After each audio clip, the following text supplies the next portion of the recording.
Dr. Teresa Sievers and her husband Mark seem to live a storybook life at their beautiful house in Bonita Springs, Florida. But the fairy tale was fractured forever when Teresa was bludgeoned to death with a hammer in her own home.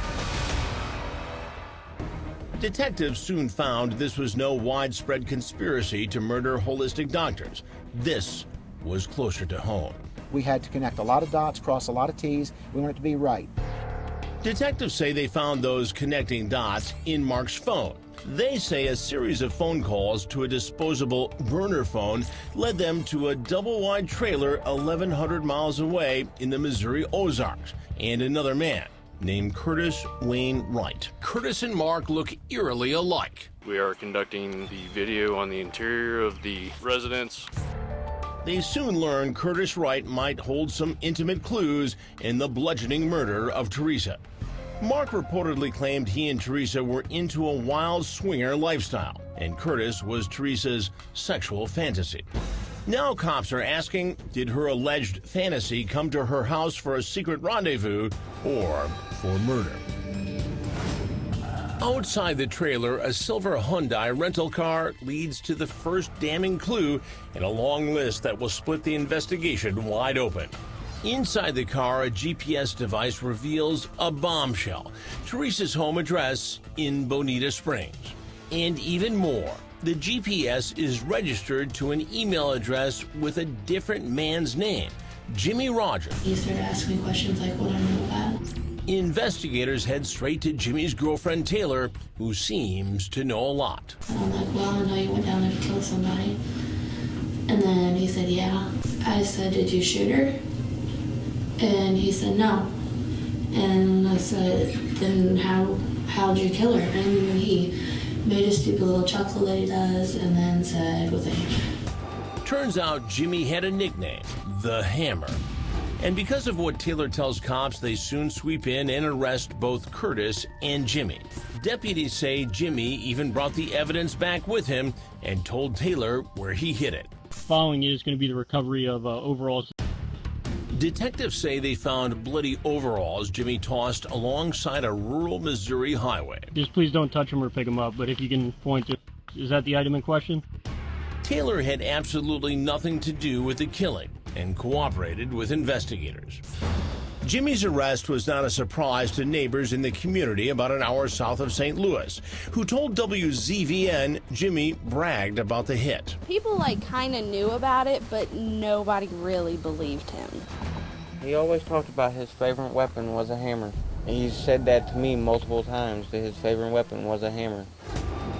So why would Wright and Rogers drive some 1,100 miles from Missouri to Florida to allegedly bludgeon Teresa to death? It's a shocker. The sheriff says they were hitmen in a devious murder for hire, but who would employ two killers to kill Teresa? Cops say it was her very own husband, Mark Sievers. I'm not 100% sure he's got blood in his veins. I think it might be ice.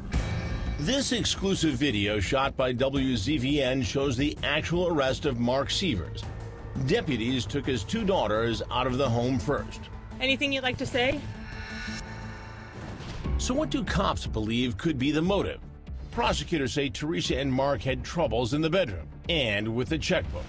There was an IRS lien on the house for nearly $33,000. Mark Sievers is present before the court. But aside from money problems, Mark allegedly had different dollar signs in his eyes. $4.4 million worth. That's the amount of life insurance he held on Teresa.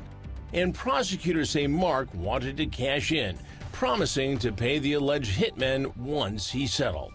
Wayne Wright, Jimmy Rogers, and Mark Sievers are locked up where they belong, and the daughters will be well cared for.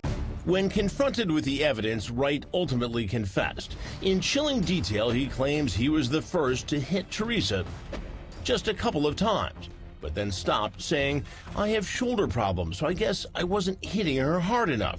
That's when Jimmy, the Hammer, allegedly finished the job.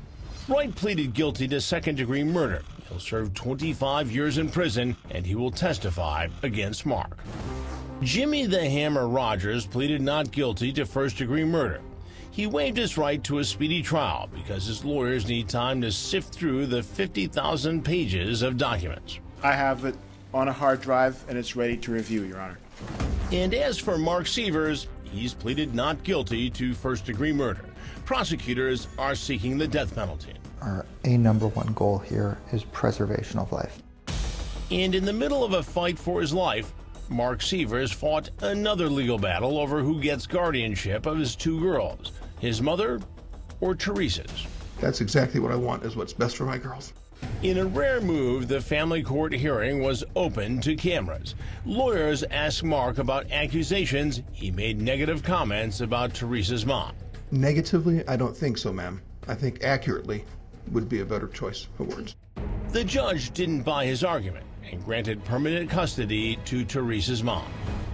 These kids celebrated their first Christmas just a couple of months ago without their mother, and now their father's off in shackles on his way to jail, where he belongs, frankly. Now, the little girls have lost both their parents, their mother to an assassin's hammer, and their father, who could be executed if he's convicted. I have to talk to her every day. She was my mentor. And in Bonita Springs, Teresa's nurse, Sandra Hoskins, thinks of her mentor every day and keeps her old stethoscope sorely missing her boss and friend. I'm glad she gets justice. Mark Sievers' family maintains he's innocent, betrayed by his best friend. Reporter Jeff Butera from our affiliate WZVN ABC 7 is with us now. First off, Jeff, I know cops have been called to the Sievers' home several times since Mark was arrested.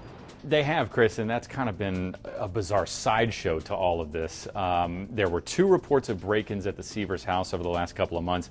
And then in July of this year, there was a guy who got pulled over by law enforcement, and he had said he had done some work on the Sievers' pool.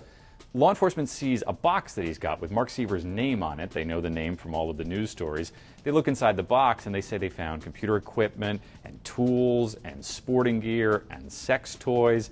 And this guy ended up getting arrested for that, although at least publicly there's been no indication this was anything more than a guy who had access to the house who took something. You've seen all the evidence in the pre-trial hearings. Do you have a sense of how this trial might go? I think it's going to become very clear during the trial that Mark and Teresa had a rocky, tumultuous, and quite frankly, abnormal marriage. But it's really going to come down to whether prosecutors can make very clear that Mark was the mastermind in all of this, that he was the man who set it into motion.